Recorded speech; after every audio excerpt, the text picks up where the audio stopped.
Tanya dekat saya, apa yang kita nak daripada kemelut-kemelut yang berlaku ini? Pertama, Pakatan Harapan kena solid. Saya ulang beberapa kali dah.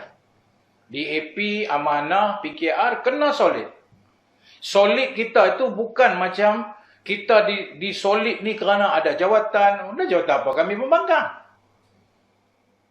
Bukan solid macam bersatu dengan PAS ni, dengan UMNO ni. Solid pasal bagi jawatan. Solid pasal bagi kedudukan. Solid pasal bagi pangkat-pangkat tertentu supaya mereka diam. Tapi Pakatan Harapan kena solid. Solid apa? Solid agenda yang mereka telah membuktikan rakyat menerima mereka. Iaitu agenda reform. Agenda masa depan negara yang lebih baik.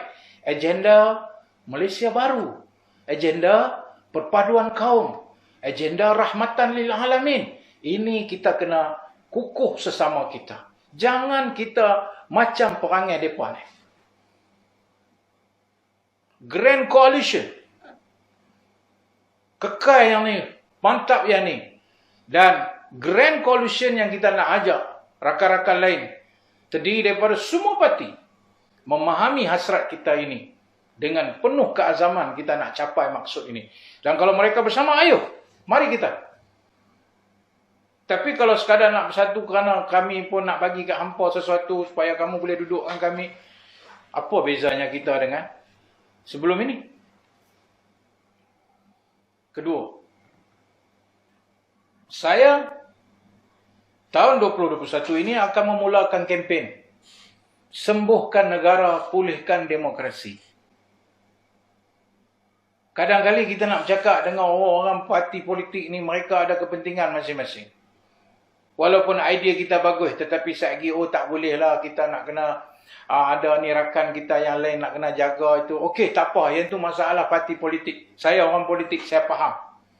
Tapi yang lebih utama yang kita nak tekankan pada tahun 2021 ini, yang mereka mendengar live ini dan tolong sebarkan, nanti mereka akan view semua ini, kita nak buat Grand Coalition bukan saja bersama parti-parti politik untuk mendapat numbers yang kita mahu, dan nanti dalam masa pilihan raya yang kita nak jadi lebih kuat supaya rakyat boleh terima kita, ialah di kalangan NGO.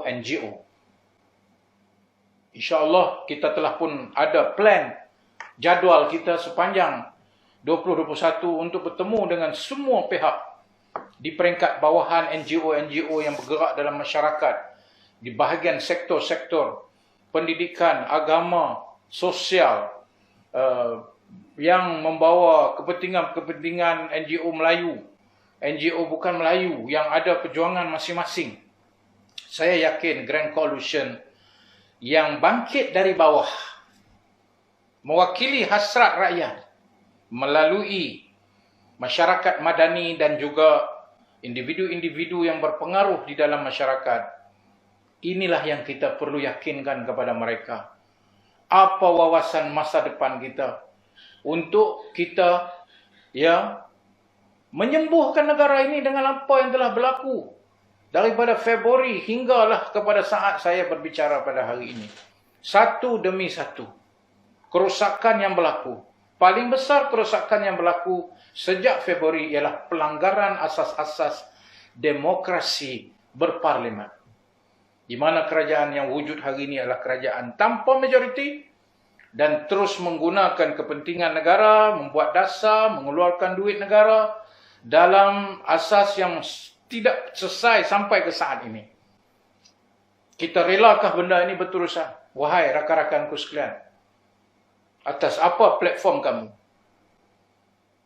Kedua, kita kena sembuhkan negara dari sudut sakit dan remuknya perpaduan kaum dalam negara ini, di mana nuansa-nuansa rasis, nuansa-nuansa perkauman yang dulunya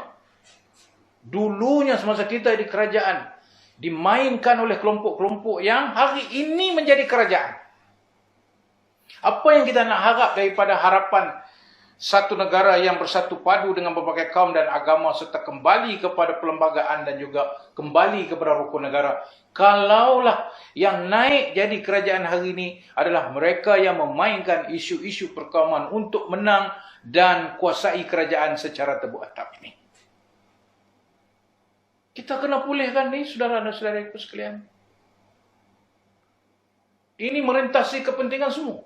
Bukan sahaja saya atau orang tertentu yang ada kepentingan politik. Karena negara kita tidak akan terbina tanpa perpaduan kaum, dan ketahanan inilah yang akan menjadikan kita mampu berhadapan dengan tahun 2021 dan seterusnya. Yang ketiga, masalah ekonomi. Saya menyatakan 2021 adalah kesan yang akan dirasai kesakitannya lebih teruk setelah kita dilanda dengan gelombang-gelombang pada tahun 2020. Maka dasar-dasar kerajaan yang lebih kita panggil membantu. Dasar-dasar kerajaan yang lebih melihat keperluan bukan B40 lagi. Ada dalam B40 itu ada sub B40. Dalam M40 yang kita kata itu. Sekarang M40 dah tak boleh dah semua kita kata M40. Kita nilai balik kerana dalam M40 itu ada yang dah jatuh tangga kepada B40. Kita kena bantu perindustrian sederhana. Yang inilah menjadi pemacu kepada ekonomi negara.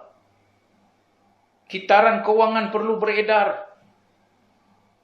Semua ini memerlukan dasar-dasar yang fokus kepada agenda ekonomi pasca COVID.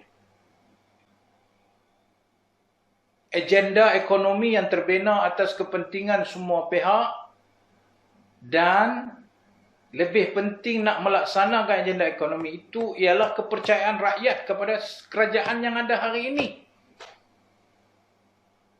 Dan yang akhirnya ialah kita nak ajak dalam Grand Coalition ini meneruskan agenda reform secara institusional.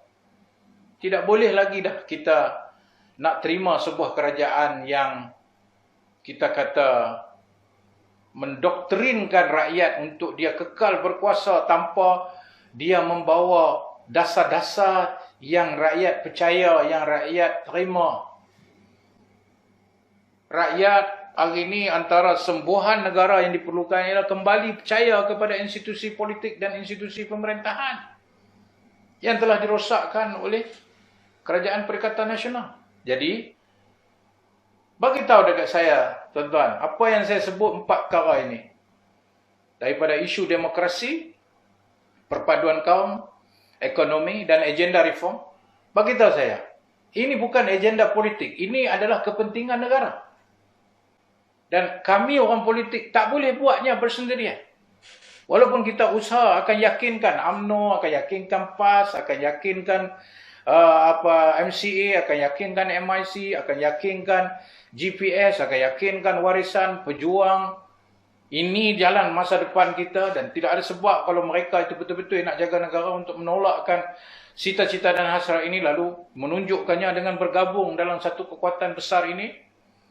Mahupun cita-cita ini ada juga kepentingan rakyat yang akhirnya akan membuat keputusan apa negara yang dia nak di masa hadapan. Jadi, saudara dan saudariku sekalian, ayolah kita bersama dalam kempen besar ini.